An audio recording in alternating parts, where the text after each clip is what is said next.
Santapan Harian Rabu 30 Agustus 2023.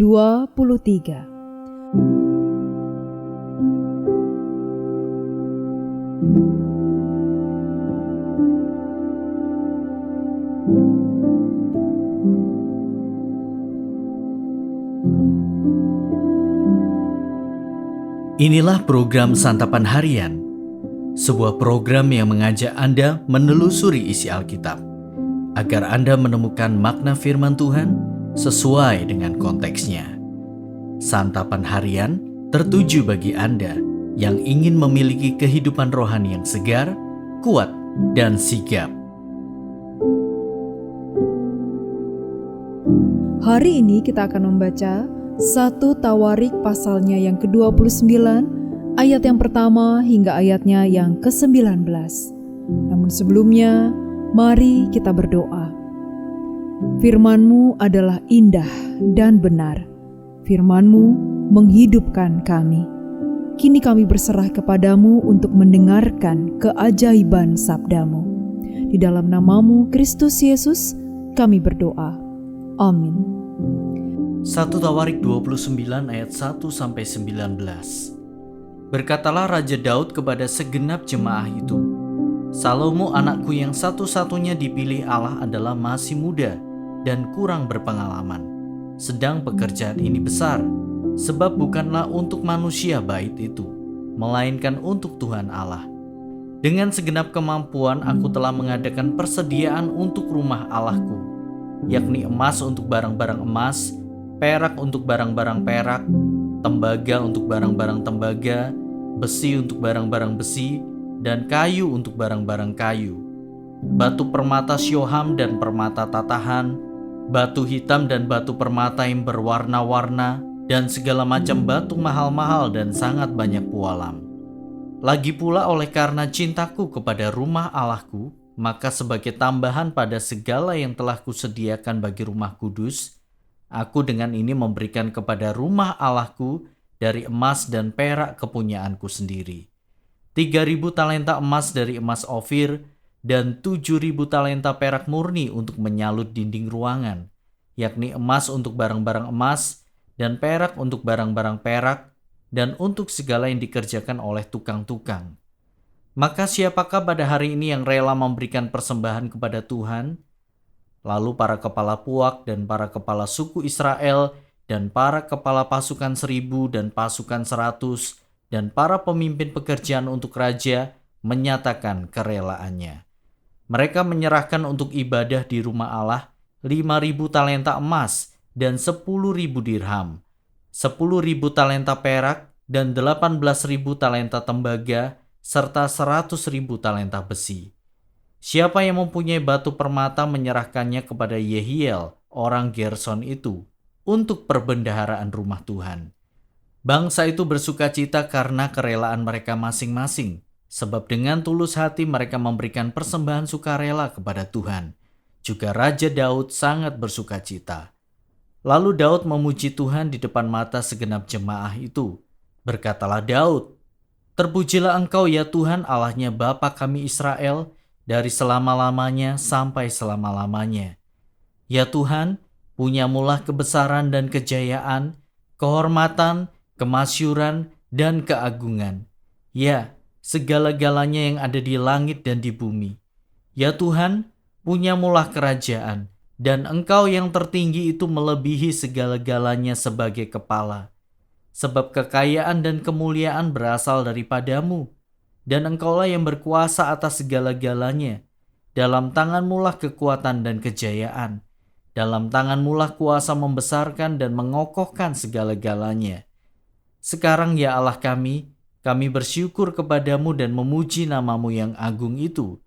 Sebab siapakah aku ini dan siapakah bangsaku, sehingga kami mampu memberikan persembahan sukarela seperti ini? Sebab daripadamu-lah segala-galanya, dan dari tangan-Mu sendirilah persembahan yang kami berikan kepadamu. Sebab kami adalah orang asing di hadapan-Mu, dan orang pendatang sama seperti semua nenek moyang kami. Sebagai bayang-bayang hari-hari kami di atas bumi, dan tidak ada harapan. Ya Tuhan Allah kami, segala kelimpahan bahan-bahan yang kami sediakan ini untuk mendirikan bagimu rumah bagi namamu yang kudus adalah dari tanganmu sendiri, dan punyamulah segala-galanya. Aku tahu ya Allahku, bahwa Engkau adalah penguji hati dan berkenan kepada keikhlasan. Maka aku pun mempersembahkan semuanya itu dengan sukarela dan tulus ikhlas. Dan sekarang, umatmu yang hadir di sini telah kulihat memberikan persembahan sukarela kepadamu dengan sukacita. Ya Tuhan Allah Abraham, Ishak dan Israel, bapa-bapa kami, peliharalah untuk selama-lamanya kecenderungan hati umatmu yang demikian ini, dan tetaplah tujukan hati mereka kepadamu. Dan kepada Salomo anakku, berikanlah hati yang tulus sehingga ia berpegang pada segala perintahmu dan peringatanmu dan ketetapanmu, melakukan segala-galanya dan mendirikan bait yang persiapannya telah kulakukan.